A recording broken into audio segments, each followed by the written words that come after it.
One of the things that I hear over and over again as a financial coach is, ugh, I'm spending so much money on useless crap. How do I quit?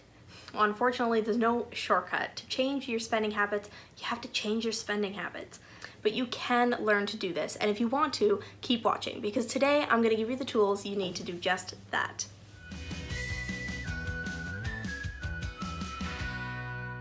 Hi everyone, welcome to the Ready Set Life YouTube channel.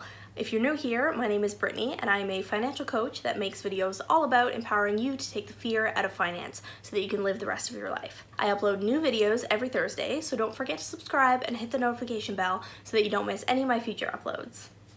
One of the most common problems that I hear from clients is that they are overspenders. Now, I don't like to use this term because it gives sort of a negative connotation to spending money. You're allowed to spend your money and you've worked hard for it. You should really be able to do whatever you want with it. But if you want to live a healthy financial life, this also means a balanced one.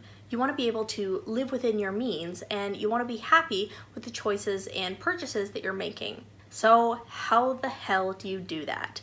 The way that I teach this is through the concept of value-based spending.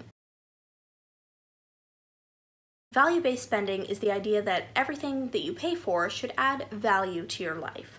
And as we just talked about, spending money isn't bad, but you should be spending on things that actually add value to your life.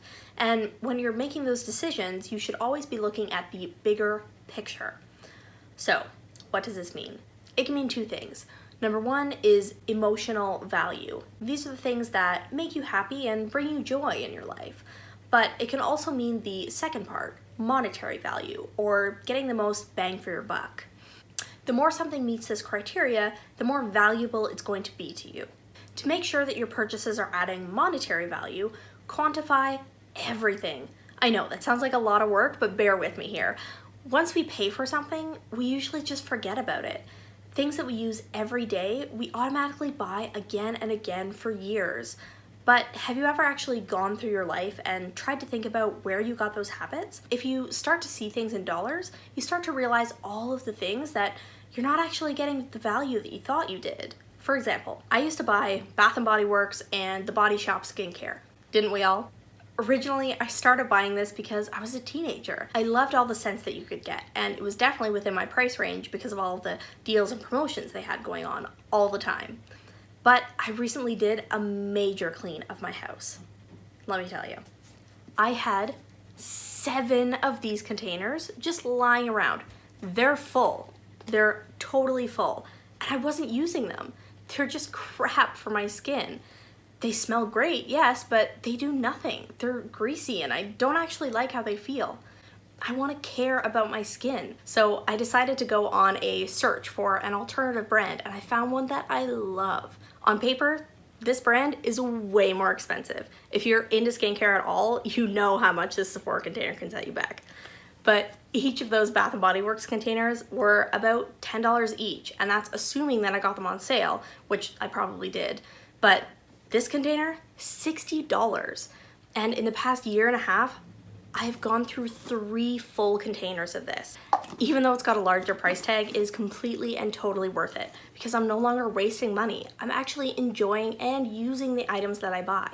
Now, this can go the other way too. If you have something super expensive that you buy as part of your routine and you don't really enjoy that much, find a cheaper alternative that you love instead.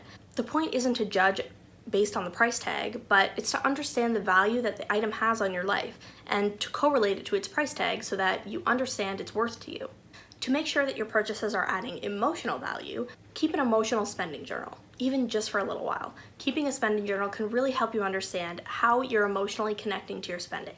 We think things are valuable when we buy them because we get that happy feeling, that emotional release of pressing the purchase button or the excitement of opening up a newly purchased item gives us a positive rush. But try thinking about things that you bought a month ago. Are you still as happy with that purchase as the day you bought that thing? If you start tracking not only the amount that you spend, but also how happy you were with that purchase, you can start to understand the emotional impact that the purchases have on your life. And you'll realize what brings value and what doesn't. Just remember, the task here isn't to edit your choices to make them the cheapest ones possible, but rather to make sure that they're adding as much value to your life as possible. Another layer to this is to make sure that your purchases are lining up with your overall life priorities. If you, for example, love to travel, but you're going out for lunch every day instead, and you never have enough money to actually go anywhere, that's gonna make you really sad. We tend to get really caught up in those tiny little purchases that might give us an emotional, positive response in the moment, but in the overall larger picture, they usually aren't serving our needs. So we need to make sure that all of our priorities are being taken care of. So when we're making purchase choices, we're looking at the whole picture of our financial life and not just our day-to-day priorities. Figure out what these are for you. Take a look at what your money plan is and make sure that they align with each other. Once we have that clarity, it makes those smaller purchases way easier to combat. You're not just skipping a lunch date because you think you should or you want to save something.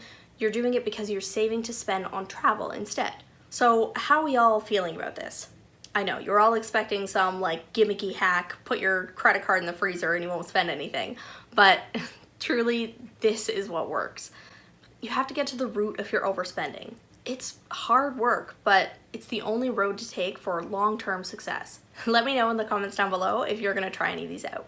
Maybe you've already got a spending journal? If so, what's been the best and the worst purchase that you've made in the last week? My best has got to be the popcorn shrimp that we're having for dinner tonight. And my worst would be the Pepsi Lime that I told myself I wasn't gonna buy and then I did. See, it's hard for financial coaches too. If you like this video, remember to give it a thumbs up and share it with your friends. And if you want to see more of my videos, don't forget to subscribe and hit the little bell icon so you'll be notified of all my future uploads. Alright, thanks for watching.